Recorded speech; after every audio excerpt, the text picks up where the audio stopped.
Hello students, welcome back to our channel. TGPG ECET 2025కి సంబంధించి ఏదైతే గుడ్ న్యూస్ అయితే రావడం జరిగింది. ఎగ్జామినేషన్ సంబంధించి రిజల్ట్స్ అయితే రిలీజ్ చేయడం జరిగింది వెబ్సైట్లో. మీకు సంబంధించిన రిజల్ట్స్ ఏ విధంగా చెక్అవుట్ చేసుకోవాలి, అదేవిధంగా మీకు సంబంధించిన ర్యాంక్ కార్డ్ ఎలా డౌన్లోడ్ చేసుకున్న స్టెప్ బై స్టెప్ అయితే చూపించినది ఈ వీడియో తరపు నుంచి. తప్పకుండా ప్రతి ఒక్క విద్యార్థి ముందుగా వీడియోకి అయితే లైక్ చేయండి, ఛానల్ ఇంకా సబ్స్క్రైబ్ చేసుకోండి.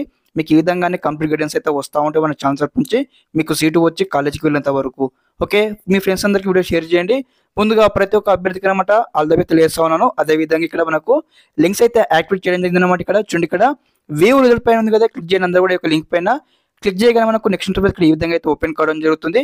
కాగానే మీకు సంబంధించిన ఏదైతే ఫస్ట్ బాక్స్లో రిజిస్ట్రేషన్ నెంబర్ ఎంటర్ చేయండి, తర్వాత సెకండ్ బాక్స్లో PG set hall ticket number enter చేయండి, తర్వాత డేట్ ఆఫ్ బర్త్ ఎంటర్ చేసి ఇక్కడ వ్యూ రిజల్ట్ పైన క్లిక్ చేయగానే మరి మీకు ఇక్కడ ఎన్ని మార్క్స్ వచ్చాయి మీకు స్టెప్ బై స్టెప్ అయితే చూపించడం జరుగుతుంది అనమాట. ఓకే, అదేవిధంగా మళ్ళీ ఇక్కడ ఏదైతే మనకు డౌన్లోడ్ ర్యాంక్ కార్డ్ అనే ఆప్షన్ కదా, అందరు ఇక్కడ క్లిక్ చేయండి. క్లిక్ చేయగానే మళ్ళీ మనం నెక్స్ట్ ఇంటర్వ్యూస్కి ఈ విధంగా అయితే ఓపెన్ కావడం జరుగుతుంది. ఇక్కడ ఫస్ట్ బాక్స్లో మీకు సంబంధించిన ఏదైతే PG set hall ticket number enter చేయండి, తర్వాత నెక్స్ట్ ఇక్కడ రిజిస్ట్రేషన్ నెంబర్ ఎంటర్ చేయండి. థర్డ్ బాక్స్లో వచ్చేసి ఇక్కడ మీ యొక్క డేట్ ఆఫ్ బర్త్ ఎంటర్ చేసి ఇక్కడ వ్యూ ర్యాంక్ కార్డ్ ఉంది కదా, ఇక్కడ క్లిక్ చేయగానే మీకు సంబంధించిన ఏదైతే ర్యాంక్ కార్డ్ అయితే డౌన్లోడ్ చేసుకోండి. ఓకే, ఈ యొక్క అఫీషియల్ వెబ్సైట్ లింక్ ఇక్కడ ఏదైతే వీడియో కింద డిస్క్రిప్షన్లో ప్రొవైడ్ చేస్తాను, చెక్అవుట్ చేయండి. ఓకే, ఇదన్నమాట information. Thanks for watching this video. జై హింద్.